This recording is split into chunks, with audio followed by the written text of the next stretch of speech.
היי, שלום חברות וחברים, ברוכים הבאים לפודקאסט לגעת בלב, התפתחות אישית, הורות ובריאות טבעית. אני קרן אלטשולר ויצרתי את הפודקאסט הזה כדי להביא אליכם ידע, תובנות וכלים שיעזרו לכם לגעת בלב הדברים החשובים בחיים, ולחוות יותר חיבור, שמחה וחופש בכל הרבדים. תודה רבה שאתן ואתם כאן איתי, ואם תתחברו לתוכן שתשמעו אני אשמח מאוד שתפיצו אותו הלאה.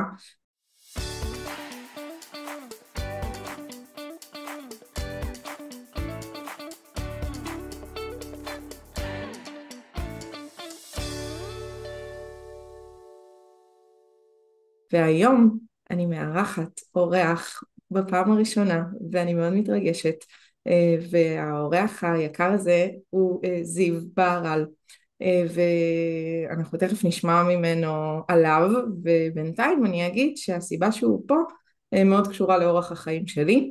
אני מגדלת 4 ילדים בחינוך ביתי כבר 9 שנים ולעוד הרבה שנים קדימה, ואני נהנית מאוד מהתפקיד הזה בחיים שלי, לצד הרבה מאוד אתגרים שהוא מביא, אבל הורות זה מה שהיא עושה לנו, לא משנה אם הילדים במסגרות או לא במסגרות. וזיו כאן איתי הערב כי גם הוא גדל בחינוך ביתי, והיום הוא בן כמה אתה זיו? אני בן, שלום לכולם, נעים מאוד, 24. 24, אז ככה מקבוצת השנים אנחנו נחזור אחורה וקצת נדבר על איך זה לגדול בחינוך ביתי ולמה זה הפך אותו היום. ספוילר, משהו מדהים מהצד שלי, מההיכרות שלי איתך. אז היי זיו, ערב וספר טוב. לנו עליך, נכיר אותך קצת. איזה כיף, קודם כל אני אגיד נעים מאוד, שלום, תודה לקרן על הבמה הזאת, ואני תמיד פותח באמת, ואיש אני מתרגש בסיטואציות כאלה, כי זה תמיד יוצא לי לפעמים לדבר על החינוך הביתי, על איך שגדלתי, אבל זה תמיד משהו שהוא מאוד מיוחד, גם בנוף ביחס לאיך שהחיים גדלים, וגם תמיד מזכיר לי, תראה, את יכול להגיד מיינדפולנס ודברים כאלה, אבל גם, לא יודע אם צרות, אבל האתגרים של היום-יום, הכל מחזיר אותי לזה שאני כזה, בכמה דקות לפני תחילת הפודקאסט הזה הייתי כזה, נכון, גדלתי בחינוך ביתי, כדאי שאני אזכר בתובנות, כזה, הרבה דברים אני גם חי, כן, ואז אני כזה, נכון, אני חי את זה, ולאנשים אחרים זה זר, אבל אני גם מראש מודה לך על ההזדמנות להיזכר בכל הדברים האלה בעצמי.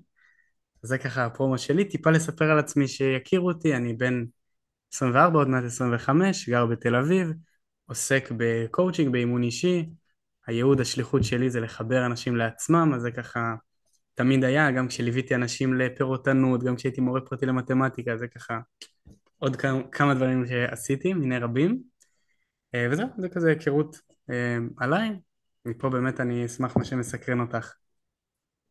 אז רגע, תספר לנו לפני את הפרטים הטכניים. בעצם היית בחינוך ביתי עד שלב מסוים, ואז כן השתלבת בבית ספר. תספר לנו עד מתי, עד איזה גיל גדלת והתחנכת בבית. זהו, אז באמת ככה, נכון, גם זה מאוד מעניין אנשים, זה כמו איזה ציר זמן כן, מסדר. חינוכי כזה, כן.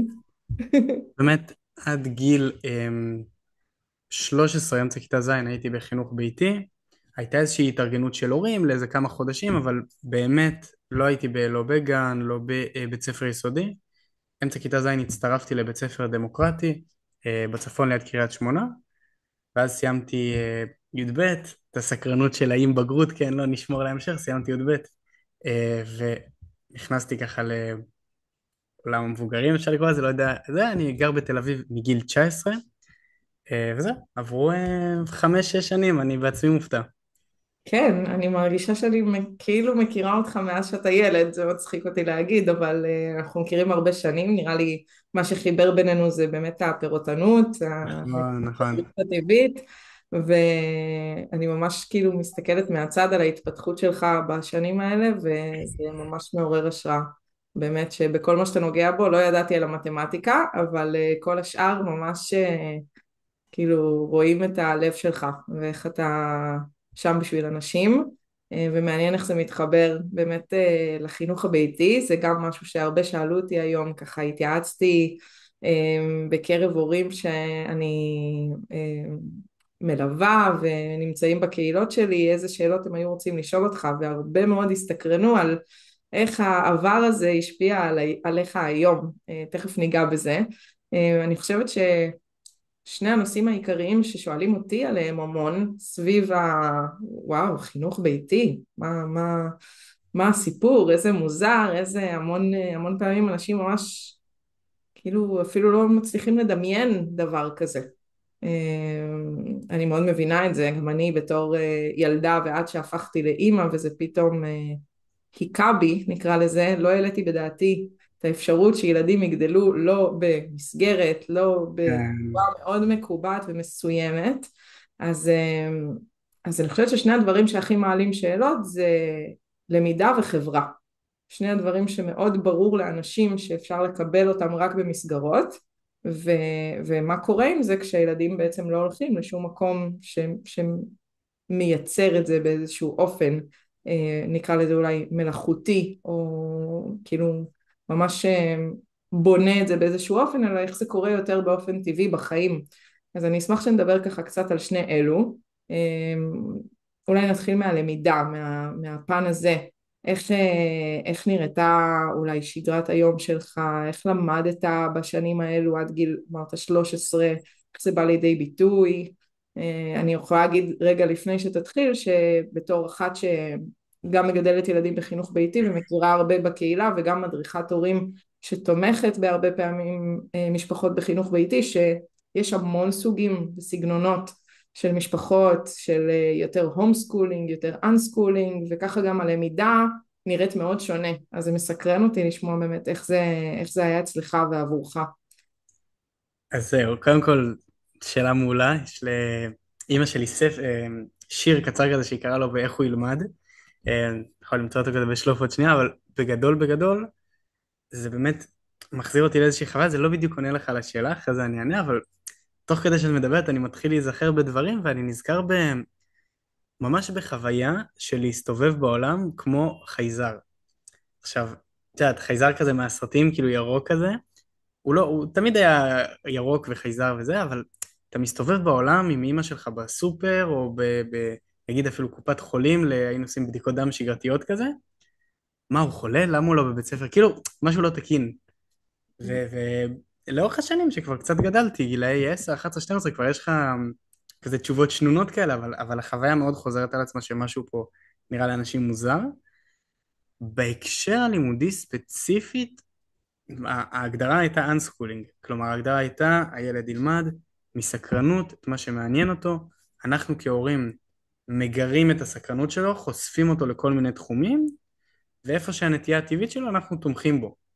זה באמת כמו שאמרת כמספר המשפחות, אני אומר כמספר המשפחות מספר רגישות, כי אני זוכר שבזמנו פגשנו איזושהי משפחה, הכרנו אותם באיזה חנות אורגנית כזאת שהיינו הולכים אליה כל הילדות, והם היו, אני לא אשכח את זה, משמעותית יותר מחמירים מבית ספר. הם היו ממש בלוז צפוף כל היום, ומטלות ורשימות ופה ושם. אנחנו היינו, תמיד זוכר שהייתי מספר את זה לילדים שהיו במסגרות, אנחנו היינו קמים מתי שאנחנו רוצים. עכשיו, ילד שהוא בבית ספר שומע קמים מתי שרוצים, אז הוא חושב 10, 11, זה היה עם הזריחה, היה מלא דברים שהיינו רוצים לעשות, אז זה כאילו... בול. זה כמו כזה, אני תמיד אומר למתאמנים שלי, זהו, עכשיו אתה בעולם המבוגרים, יש לך כרטיס אשראי, אתה יכול לקנות ארגזי חטיפים, אף אחד לא יכול לעצור אותך. מתישהו זה כבר לא כזה מעניין, אני כאילו, יש לי כרטיס אשראי, יש לי ליד הדיר הסופר, אני קונה חטיף פעם בשבוע, פעם בשבועיים, אולי איזה חטיף שבכלל חברה שלי אוהבת, כאילו זה לא...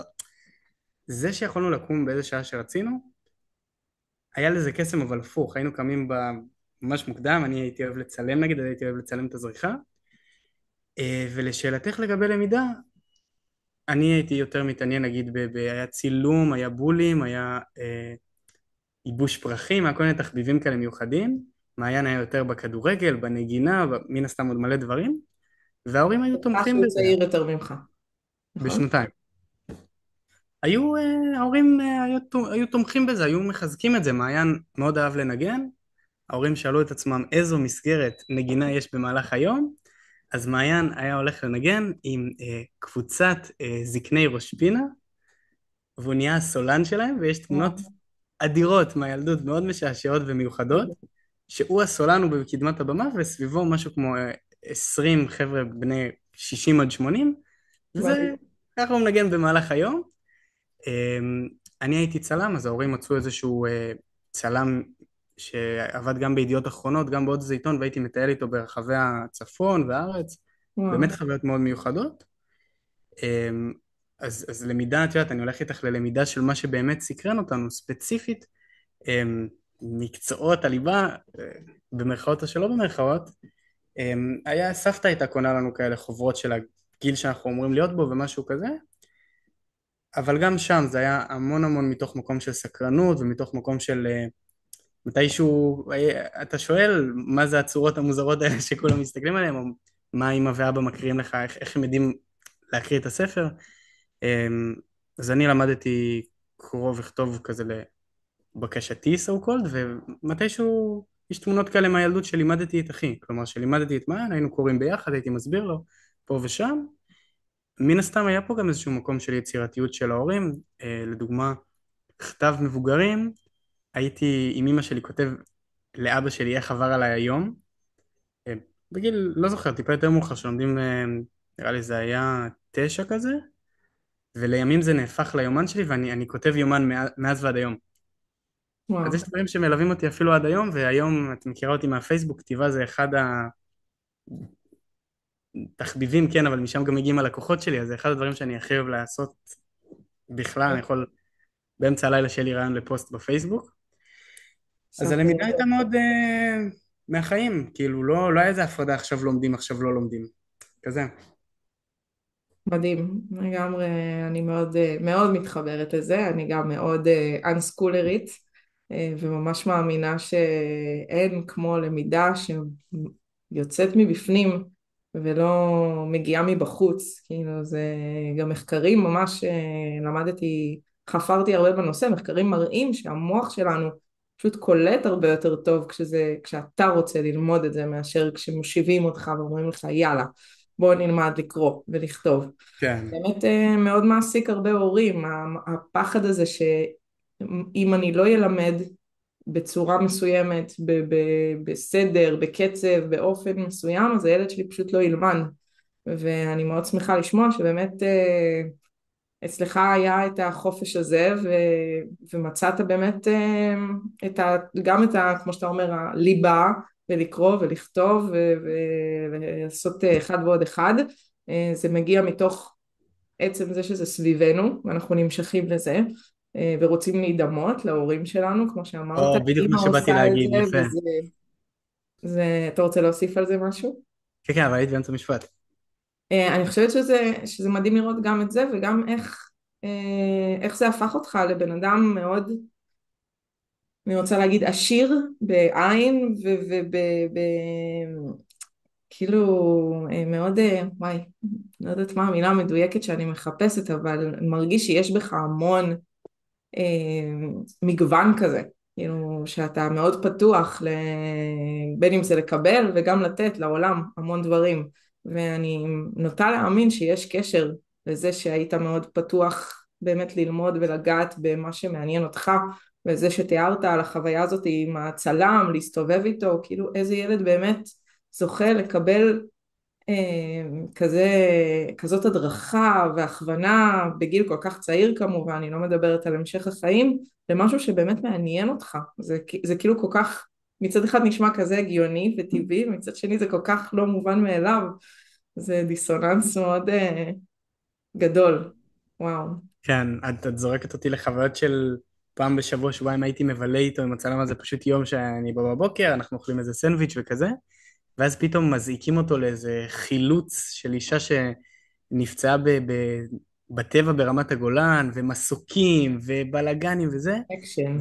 וגם היום זה מגניב, כן? כאילו, אני הייתי בן 10, אבל גם היום אני אראה דבר כזה, אני אספר לחבר'ה, אני זה, וצלמים ועניינים, זה חוויה שהיא ממש מגניבה, עוד כן, בקונטקסט של מי שמתעניין בצילום, לא יודע, רכילות.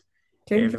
ומה שאמרת על דוגמה אישית הוא מאוד מדויק, כי בינינו גם מורים ששולחים את הילדים לבית ספר יעבירו את הדפיקות שלהם לילדים שלהם אם לא יטפלו בזה, אבל פה להעביר זה את כל. באמת, את יודעת, מי כמוך יודעת את זה, וגם אני אגלה את זה בעתיד, עדיין אין לי ילדים, אבל מאוד מאוד, ממש רציתי להזכיר כמוך את העניין של, זה כאילו, מרגיש שהמונח דוגמה אישית קצת מצמצם את זה, כי זה, ההוויה של ההורה, הילד זה, זאת תהיה חוויית המציאות שלו, בפלוס מינוס, כלומר, ההורים שלי, אבא שלי, הוא עשה בשנים האחרונות דוקטורט בהיסטוריה, לכיף, באמת לכיף, כאילו, אתגרים וזה, אבל בגדול לכיף, וואו.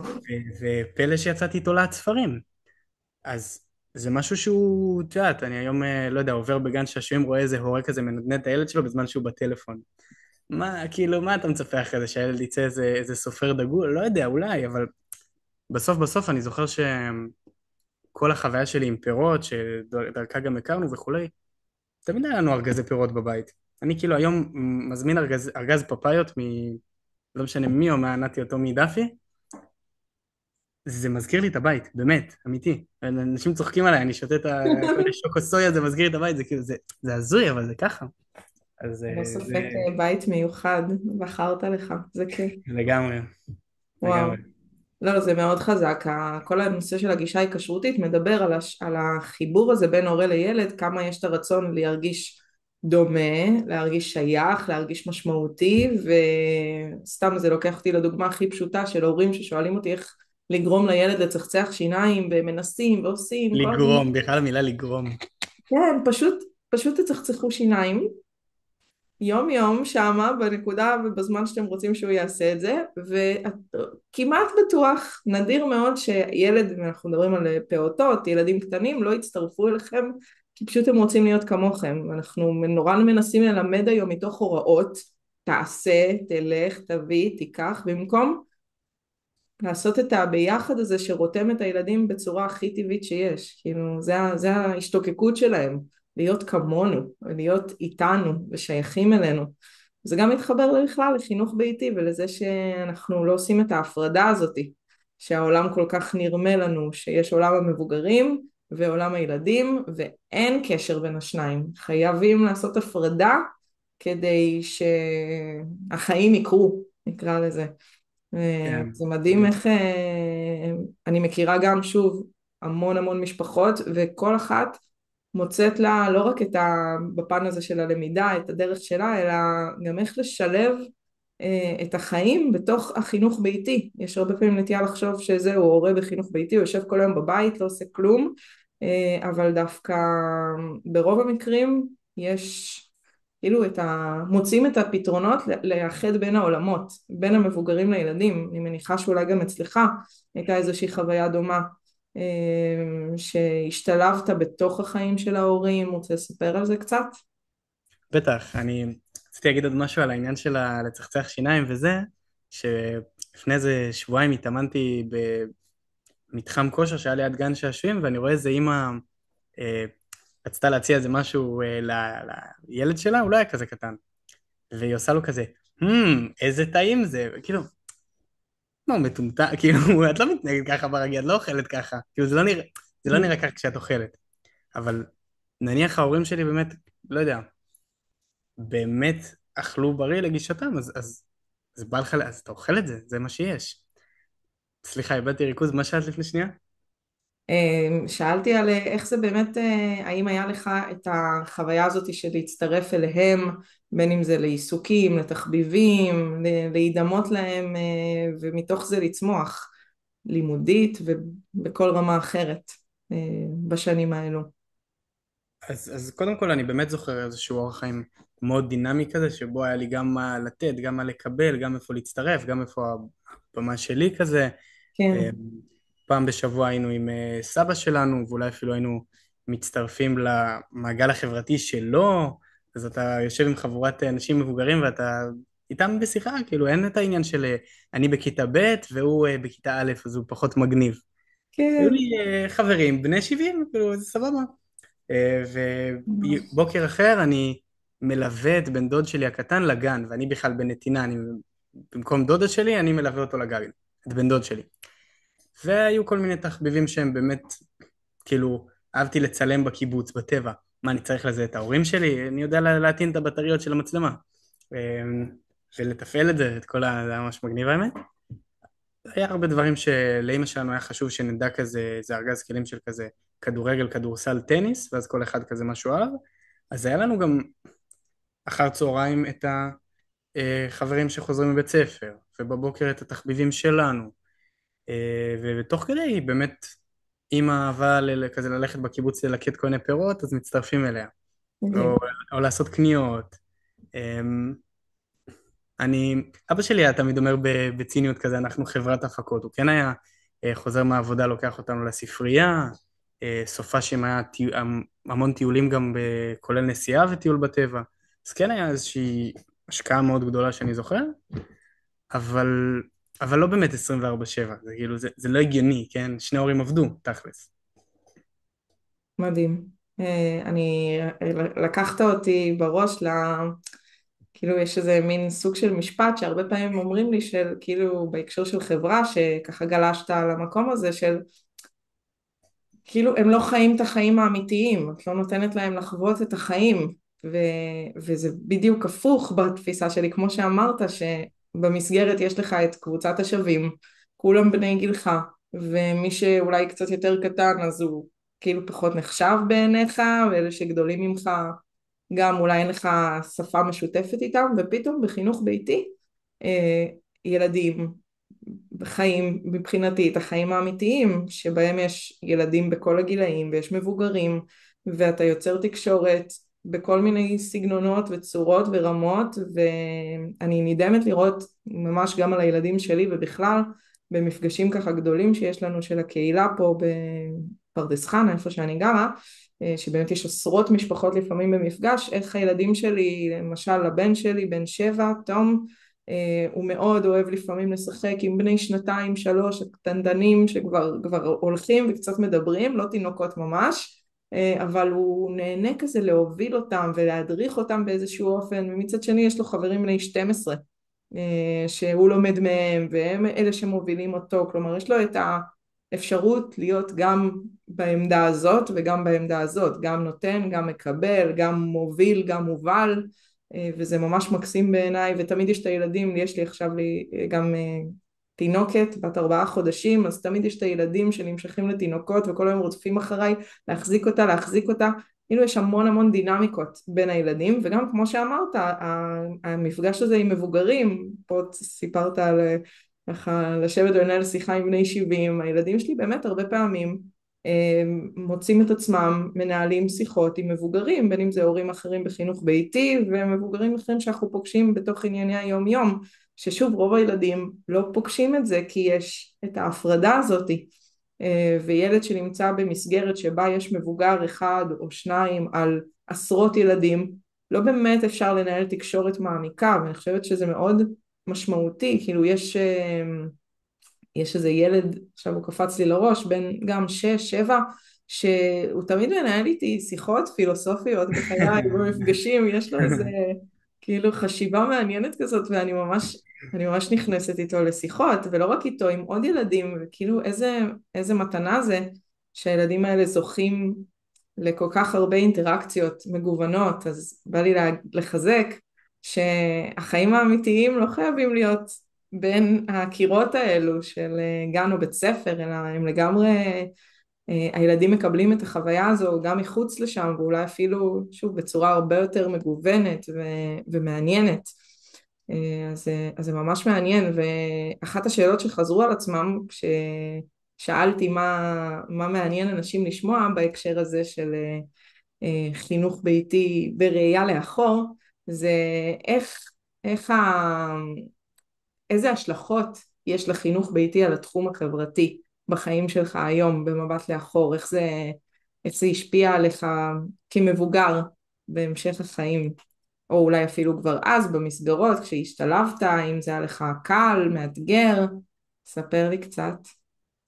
זהו, באמת ציירתי את החינוך הביתי כאיזו תקופה כזאת מאוד מופלאה של תחביבים, של טבע, של גם חברים, אבל מעגל מצומצם. היום אנחנו יכולים לראות גם שינויים שאני, אני בן אדם חושבת של... שאז היה הרבה פחות מהיום, מה, היית חינוך ביתי? ילד.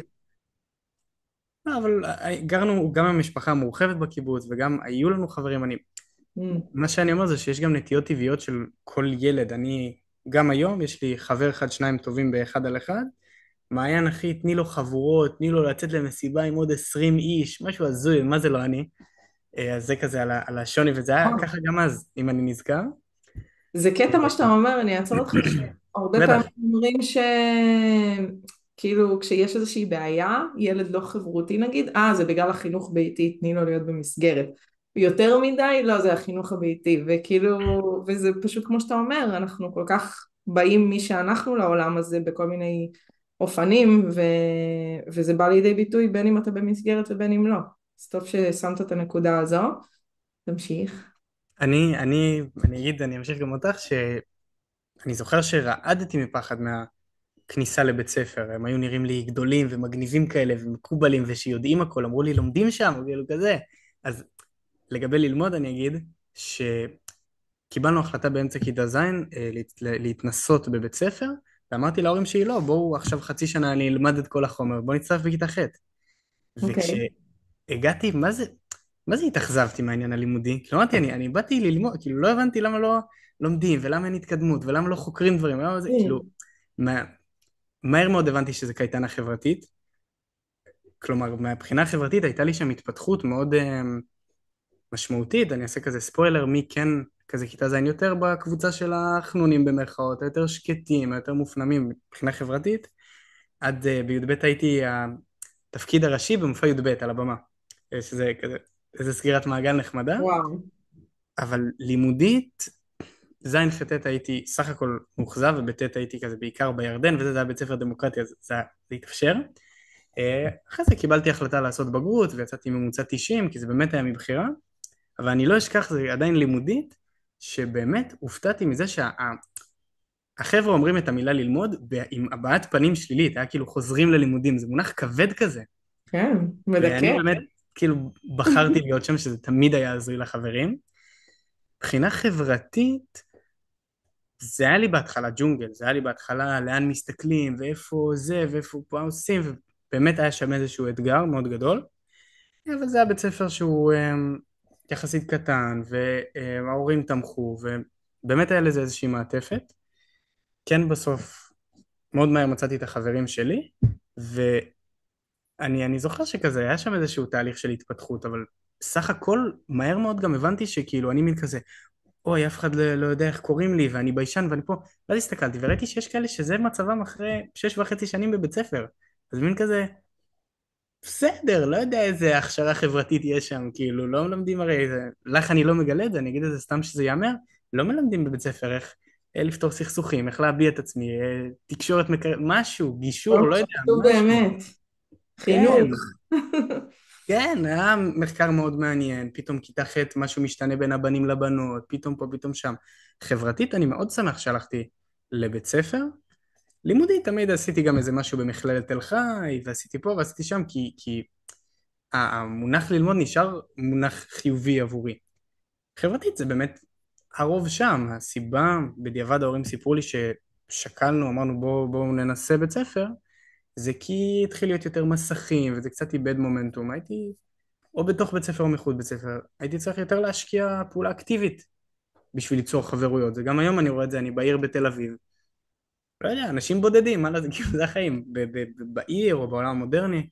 אז חברתית היו אתגרים, אבל משהו גרם לי בדיעבד לבחור להישאר שם. מדי יום, את יודעת. כן. כאילו, אני תוהה אם באמת, איפה גדלת? לא זוכרת. קיבוץ מחניים ליד ראש פינה, חצור הגלילית. בית ספר היה 25 דקות נסיעה, עוד צפונה. וואו. והיו איתכם, חוץ מלפני, עוד לפני שהגעת לבית ספר, היו עוד משפחות ביישוב שלכם או ביישובים בסביבה שבחינוך ביתי? הייתה קהילה של חינוך ביתי, רני כשר, באופן טבעי, זה היה עד היום קהילה כמובן. ענפה. איפשהו לא היה שם מאץ', אני לא זוכר למה, כאילו, לא יודע, ברמה החברתית עבורי. כן. החברים שלנו היו אחר הצהריים חבר'ה מהקיבוץ, ובני דודים, משפחה מורחבת, המשפחה מצדימה גרה בקיבוץ. מעולם זה, הנה, זה כל ההורים של החינוך ביתי חוששים לללה, מעולם לא הרגשתי בודד. זה גם גישה של אני שייך לעצמי, כן, אני מרגיש בנוח עם עצמי, וגם באמת חברתית, באמת אם מתחשק לי, לא יודע, מה מתחשק לי בזמנו, לחקור איזה אזור חדש בחורשה, לא משנה, זה גילאים מסוימים, לטייל, אופניים, ללכת לבריכה בקיבוץ, תמיד היה לי עם מי, כאילו, זה כן. שורה תחתונה. כן, אני חושבת שהרבה פעמים יש באמת איזה סטיגמה כזאת של בדידות במקום הזה, כמו שאמרת, ואני חושבת שגם באמת ממה שאני רואה וקראתי ככה אנשים שקצת חוקרים את התחום, קודם כל מלפני 10-20 שנים יש היום הרבה יותר משפחות בחינוך ביתי, לגמרי. בטח השנים האחרונות וכל תקופת הקורונה הקורונה זה היה לא לחזור פשוט. כן, הביאה המון אנשים לברוח מהמוסדות החוצה, אז אני לגמרי. מניחה שהיום, כאילו אני רואה באמת אני פה גרה בפרדס חנה 7 שנים, ו... ואני רואה מאוד איך הקהילה הלכה וגדלה והתפתחה, ובאמת היום יש במפגש 60-70 ילדים, כאילו המון ילדים, אז אני חושבת שהיום בכל מקרה הרבה יותר קל למצוא קהילה וחיבורים בתוך החינוך ביתי ברחבי הארץ כמובן, לא רק בפרדס חנה, וגם שבאמת הרבה פעמים אפשר ליצור חיבורים בלי קשר לחינוך ביתי, גם לילדים שלי יש לא מעט חברים שהם במסגרות, חלקם היו בחינוך ביתי ועזבו, חלקם איכשהו הכרנו אותם בקונוטציות אחרות, וזה ממש כאילו מאוד אפשרי ליצור ולמצוא את החיבורים שמתאימים לילד, וכמו שאמרת ההבדל בין אח שלך אליך, אני מאוד אוהבת את זה שבחינוך ביתי אפשר באמת להקשיב לצרכים האמיתיים שלנו ולא רק להתאים את עצמנו למסגרת שהיא מה שהיא, אלא כן, אפשר ליצור. אני רואה גם עם השנים אצלי שכל שנה אני מקשיבה מחדש מה הילדים שלי צריכים, ואנחנו יוצרים את החיים שלנו ואת הסוג של שגרה שלנו, שגם בה יש כל מיני שינויים, אבל בהתאם לצרכים שלנו. אז אני שמחה לשמוע שגם אצלך כאילו מצאת איך אתה וההורים שלך כמובן, אני מניחה בתמיכה ככה מסביב, איך לענות על הצורך שלך ושלך ספציפית כמו שהוא ולא כמו שמישהו אחר אולי היה. וגם אני שמחה לשמוע על באמת ההשתלבות במסגרת, שברור לי שברגעים ראשונים אחרי חיים מהסוג הזה פתאום זה בטח לא פשוט. היה ג'ונגל. כן, אני יכולה ממש לדמיין את זה, זה כאילו זה ג'ונגל anyway, אז בטח ובטח להיכנס לתוך זה במצב כזה, וואו, קשה לדמיין איך זה, איזה מין חוויה זו. כן. ואתה מרגיש שיש לזה השפעה גם על המשך החיים שלך כבר אחרי הבית ספר, אחרי המסגרות, היום כאדם מבוגר, האם קיבלת שם באמת עוד לפני הבית ספר ככה, כמו שאמרת מקודם, כלים, איך להתמודד עם מערכות יחסים, איך לתקשר, אה, איך זה השפיע על ההמשך? אז הדבר הראשון שעולה לי, ומן הסתם זה קצת קשה להעביר ממש את חוויית המציאות שהיא שונה, אבל כן עולה לי המילה בחירה. כלומר, באמת חוויית המציאות שלי לאורך השנים הייתה שאני בוחר במה שקורה. יש אתגרים, יש קשיים, יש דברים שגדולים ממני, אבל סך הכל אני באמת לא אשכח את זה שהייתי אומר לחברים ממש בהתחלה בכיתה ז' שאני בוחר להיות בו, פה שאני בוחר ללכת לבית ספר, וזה היה להם סינית, סינית ספרותית. ועד היום, את יודעת, אני בוחר ללכת לעבודה שאני עובד בה, אני בוחר, בחרתי לפתוח עסק עצמאי בישראל, אני בוחר לגור בתל אביב, אני בוחר באמת עד היום אני כבר בעסק שלי עברתי את 100 מתאמנים, ואני עד היום יש איזה פער כזה, אבל זה מעולה, בשביל זה הם משלמים לי. אני שואל אותם, אתה, אתה לא רואה כאילו, אתה לא מרגיש שאתה בוחר במה שקורה, כאילו, יש איזה פער כזה שהוא מעולה, של באמת, הרבה אנשים עד היום, הם לא בחרו ללכת לבית ספר, לא בחוויה שלהם, ועד היום הם גוררים את החוויה שהם לא כל כך בחרו בבן בת זוג, בעבודה, במקום מגורים וזה. וואו. זה נהיה רציני, כאילו זהו, הם בעולם המבוגרים. אז בעיקר בחירה, מפה זה כבר בחירה במערכות יחסים, בחירה בתחומי לימודים, בחירה בהאם אני עשיתי בגרות ומעיין לא. ואנחנו שווים לשווים, המדדים הם אחרים. עוד משהו שעולה לי זה שבאמת אין איזושהי היררכיה שאני רואה, עברתי עם זה גם איזשהו מסע, כן, אבל שורה תחתונה, אין איזושהי היררכיה, היום כשאני במקומות עבודה כשכיר, אני קודם כל חייב, צריך ורוצה שהבוס או מי שמעלה יהיה בן אדם שאני מעריך, א', באמת אני כזה קצת משחק את המשחק, אבל אני רואה את הבן אדם שהוא או היא, כלומר, אין אצלי איזה מקום של היררכיה כזה של המורה, הוא יודע מה אני צריך, הוא יודע מה טוב לי, סמכות אבל שלטונית. הוא גם ממש מעצבן, כאילו משהו לא מסתדר כזה אצל אנשים, זה לא יודע, כאילו, יש איזה בגובה העיניים כזה עם אנשים, והיו לי כבר מתאמנים בני 20 ובני 60, וזה משהו הוא באמת מאוד מיוחד בעולמנו, שהוא מאוד מאוד היררכי. כן, זה באמת מדהים. גם לי יש המון, בעיקר עוקבות ומשתתפות בכל מיני קורסים והרצאות שהן בנות גם 60, 70, 80, וזה מדהים אותי איך היום אנחנו, שוב, כאילו יש את היכולת לתת ולקבל בכל כך הרבה צורות. לגמרי. מדהים, ומה ששמעתי ממך זה כאילו איזה מקום של סמכות פנימית כזאת, היא מאוד ברורה, שאתה לא צריך לשים את הכוח אצל מישהו מבחוץ שיגיד לך ויוביל אותך, אלא יש לך איזה יציבות פנימית שבאמת לתחושתי אין לרוב האנשים, אה, כן, ואם יש אז זה כי הם התאמצו מאוד קשה ליצור אותה הם לא גדלו לתוכה, הם לא קיבלו את זה, את הבסיס הזה כילד, ואיזה כאילו שמיים וארץ זה לחיות ככה או ככה. זה נשמע לי מאוד מאוד ככה מתנה לחיים, מאוד עוצמתי. לבחור, כמו שאמרת. לגמרי. יש לך את הבחירה ואת המודעות בכלל, כי הרבה מאיתנו פשוט כזה מתגלגלים ולא בוחרים, ולא שמים לב שאנחנו לא בוחרים אפילו. וואו, אוקיי. כן, כן, כן. אמ, אני רוצה לשאול אותך אם אתה מרגיש שפספסת משהו בגלל החינוך הביתי.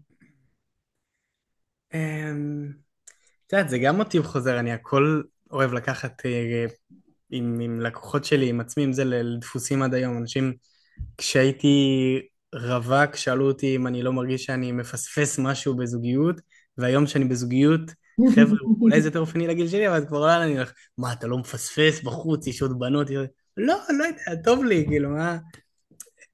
אין איזושהי חוויה שפספסתי משהו, אני באמת? באמת מרגיש שמה שקרה הוא היה לחלוטין מדויק, ובאמת ובתמים מדי יום בחרתי ללכת לבית ספר. זה משהו שבאמת יכולתי לעצור והיינו עושים חושבים עם ההורים ואיזשהו תהליך. אני זוכר שממש שאלו אותי איך לי ואיך זה מרגיש, ומדי יום בחרתי להישאר והרגשתי שיש שם איזושהי התפתחות עבורי. אז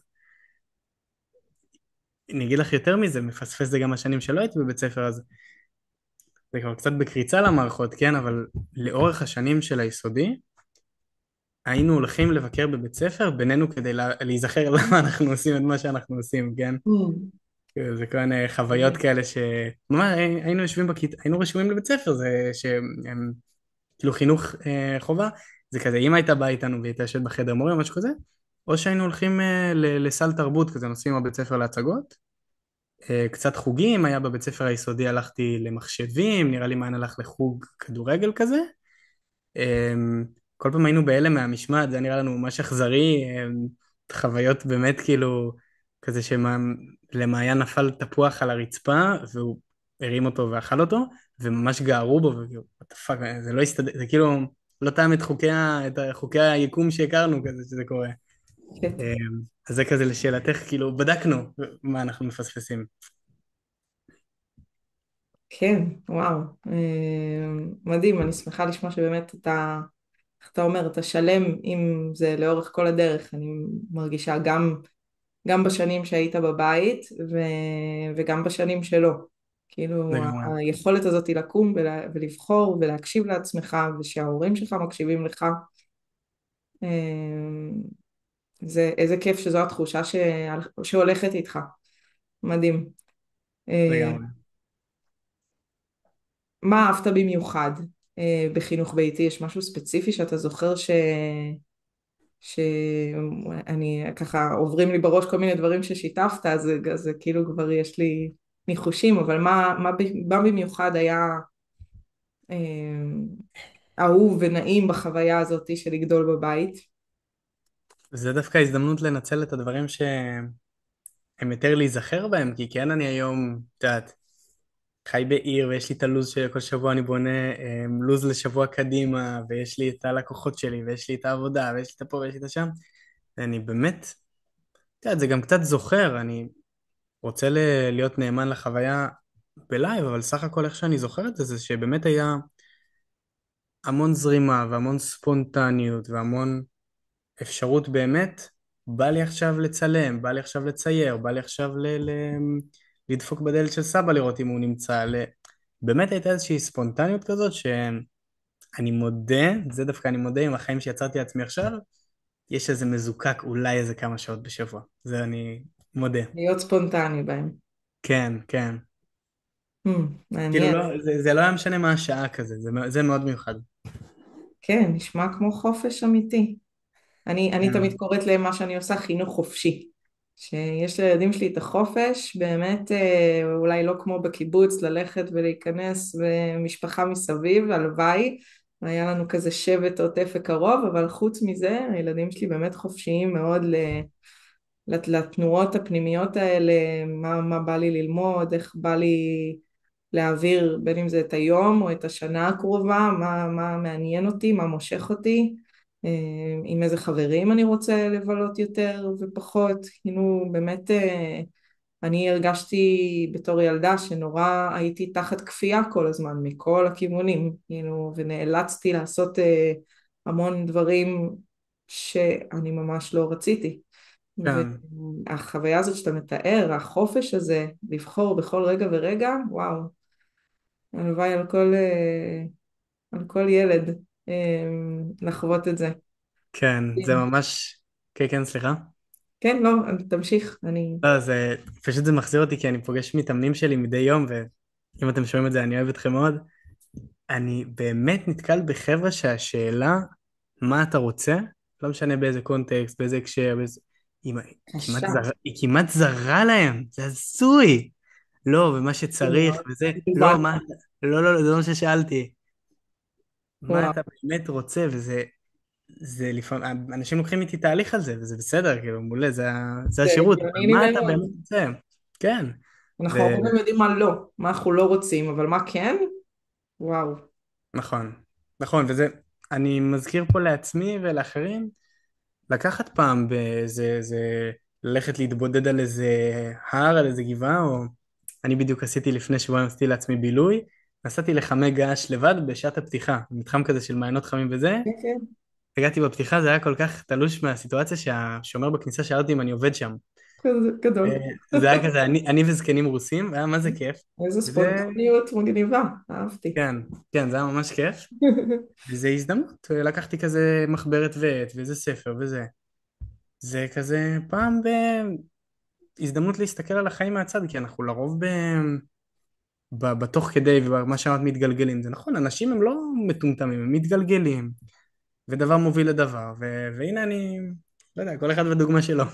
כן, האמת שמה שאמרת עכשיו זה טיפ, עצה שאני נותנת להרבה מתאמנים שלי, או אנשים שאני מלווה, שכשיש כזה אי בהירות, ערפל כלשהו לגבי איזה משהו, אז אני ממש ממליצה בדיוק את זה, לצאת רגע לטבע, זה יכול להיות בתוך העיר, לא משנה, משהו שהוא רגע מנתק אותנו מהמרוץ האינסופי הזה, ושם רגע כאילו לתת לשאלות לצוף, רגע לנשום את זה ולא למהר, יאללה תשובות, מה עושים, מה, כאילו, אני גם מאמינה שאפילו ברמה, נקרא לזה רוחנית או נשמתית, שאנחנו בבית האמיתי שלנו, וזה הטבע ולא הבטון, אז כאילו הנשמה יותר יכולה לתקשר איתנו, כאילו פתאום יש לה מקום לצאת. ולהביע את עצמה. זה וכתיבה. ואם מחברים את שניהם אז בכלל מושלם, כמו שאמרת. כאילו גם בכתיבה אני מרגישה שלפעמים כאילו משהו מהתת מודע שלי יוצא, זה בכלל לא אני, כאילו אני קוראת את מה שאני כותבת ולומדת מזה ומגלה מתוך זה. אז איזה יופי שאתה גם רואה את זה וגם תומך באחרים ככה. מדהים, ממש. מה עוד אני אשאל אותך? הייתי רוצה שתספר לי מה כן. תמליץ להורים בחינוך ביתי? אם יש לך איזה טיפ, יש לי ככה באמת אני מניחה שהרבה הורים בחינוך ביתי יקשיבו לנו, מה אתה יכול להגיד להם ככה, שיכול לעזור להם עם ההתמודדויות האלו?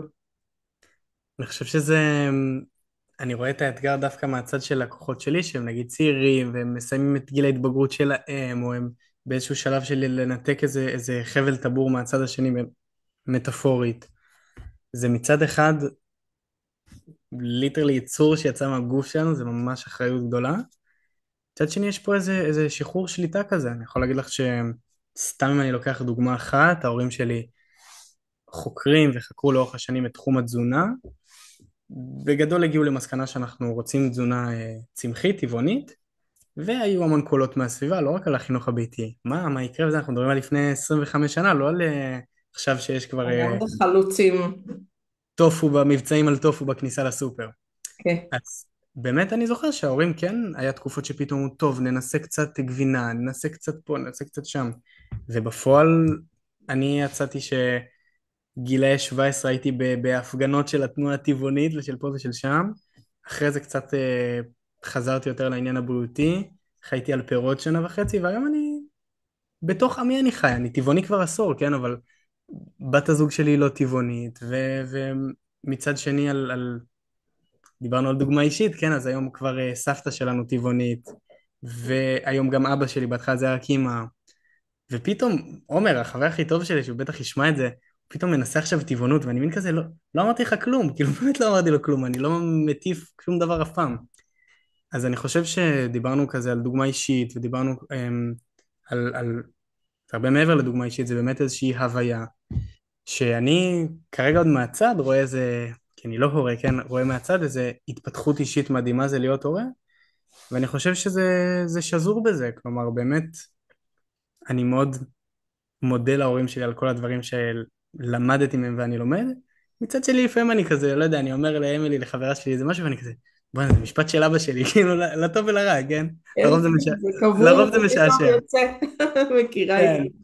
כן, כן, לא, הכלים לא ישטפו את עצמם, דברים כאלה. אז כזה, גדול. אז זה באמת, זה התפתחות משותפת, ומגיל מסוים, בטח אם זה באנסקולינג, אז זה באמת נהיה שותפים לדרך, בטח אני רואה היום עם אבא שלי, באמת התקשורת היא בגובה העיניים, וזה מאוד מרגש.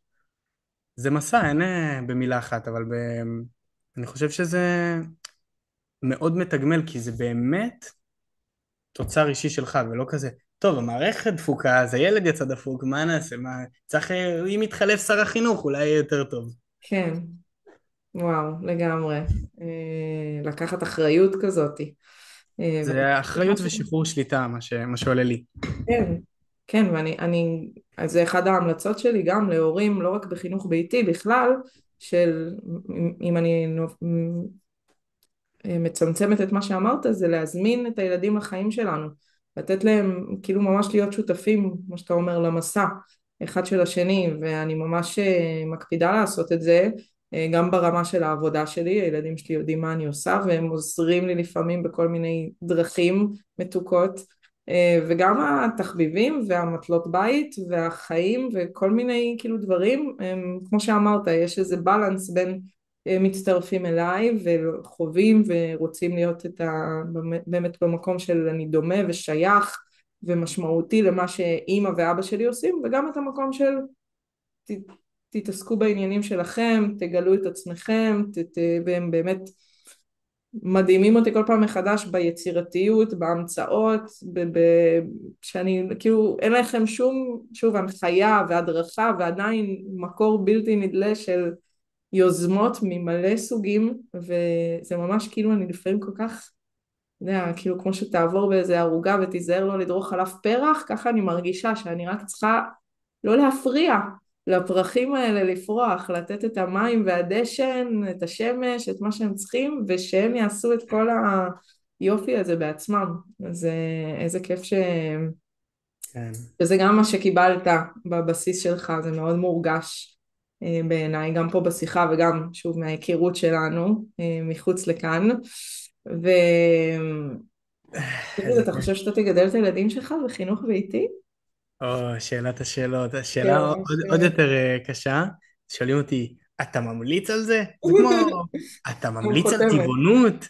לא, אני ממליץ על להקשיב ולהתחבר לעצמכם. כאילו אין, דווקא על טבעונות יותר קל לראות את זה, כי בזמנו הייתי בתנועה הטבעונית, והרבה אנשים עשו את זה לא במקום נכון, במקום של לכעוס על אנשים שהם לא מלחמה. טבעוניים, או ממקום של, היה כזה, מצאתי מעגל חברתי טבעוני, אז אני אהיה טבעוני, שזה גם לא כזה קשור לטבעונות, Mm.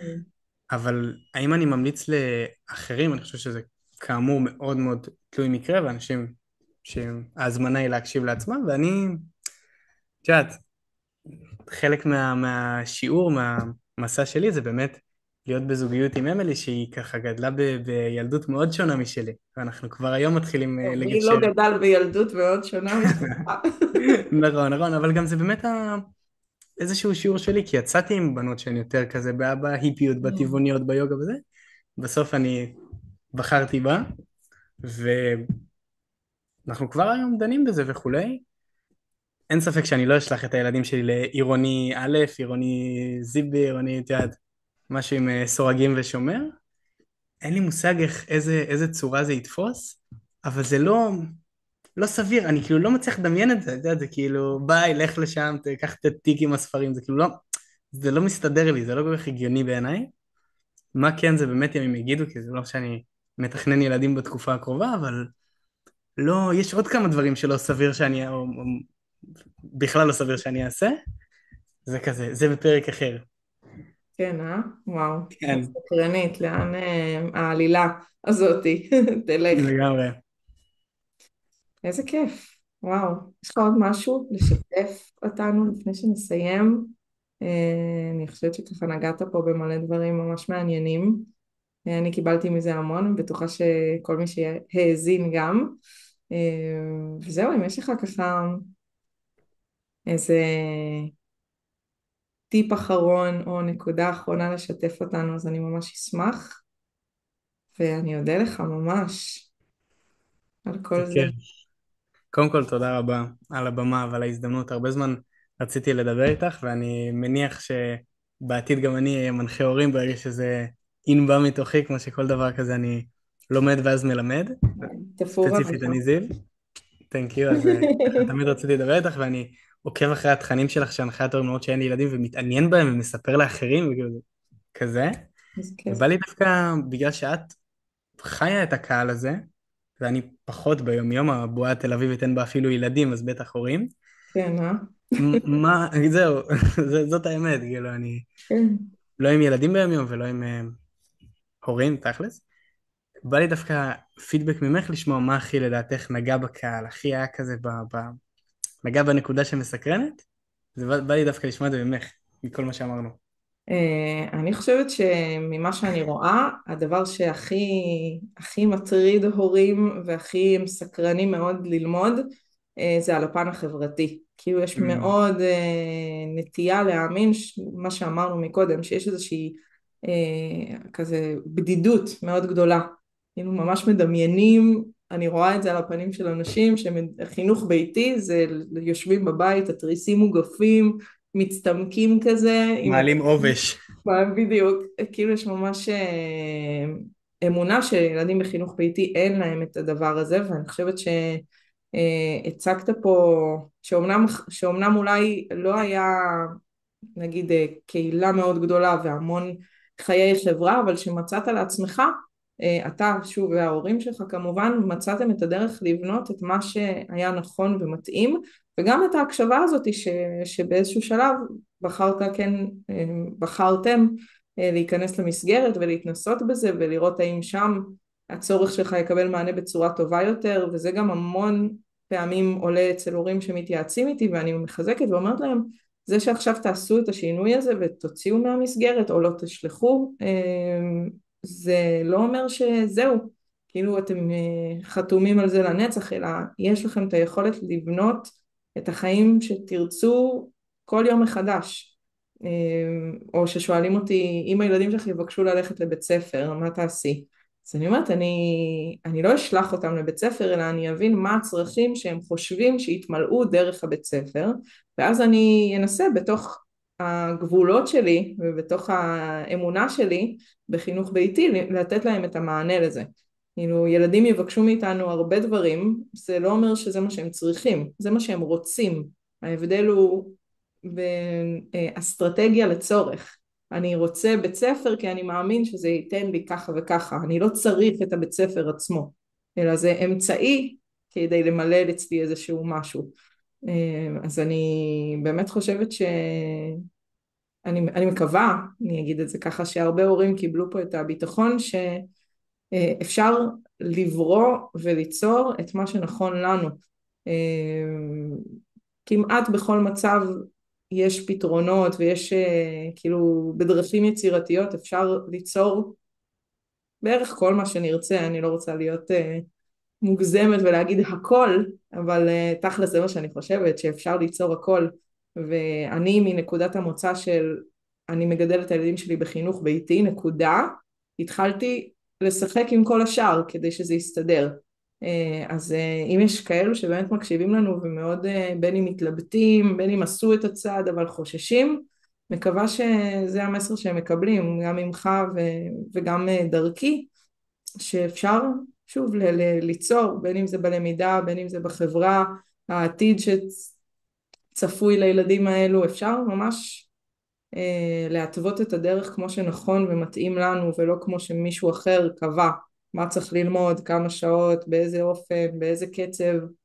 כל אחד מאיתנו הוא פתית שלג כזה ייחודי, והלוואי שנוכל לתת באמת לכל ילד ולכל מבוגר מענה אמיתי ומדויק לצרכים שלו, ולא של אמן. המערכת. אמן, אמן. אני חושב שאני בן אדם שמדבר יחסית בשפה עדינה ולא בוטה כזאת ופרובוקטיבית, אבל בעיקר מה שהעביר את המסר לדעתי זה דוגמאות קטנות, יומיומיות, משעשעות. היה באמת, מה זה כיף לשתף ולהיפתח באוזנייך ובתקווה בעוד אוזניים רבות. גם משתף את זה כמובן בפלטפורמות שלי, וכנראה שרוב הדמויות שהזכרתי בסיפורים שלי עומדות להאזין לזה. אז שוב, מה זה תודה על הבמה הזאת, תודה תודה לכל מי לך. שהאזין. איזה כיף, ממש תודה, זיו היקר, ואולי נדבר עוד, נראה לי שיש לנו עוד על מה, בפרקים הבאים. זהו, יצא לנו כמה ספוילרים בלי לתכנן. יס. מה זה תודה, קרן? תודה, תודה זיו, תודה רבה. יס, ותודה תודה רבה. לכם שהקשבתם והאזנתם לנו, וכמו שאמרתי בהתחלה, אם אהבתם את התוכן, אנא, שתפו אותו הלאה עם עוד אנשים שיוכלו ליהנות ממנו.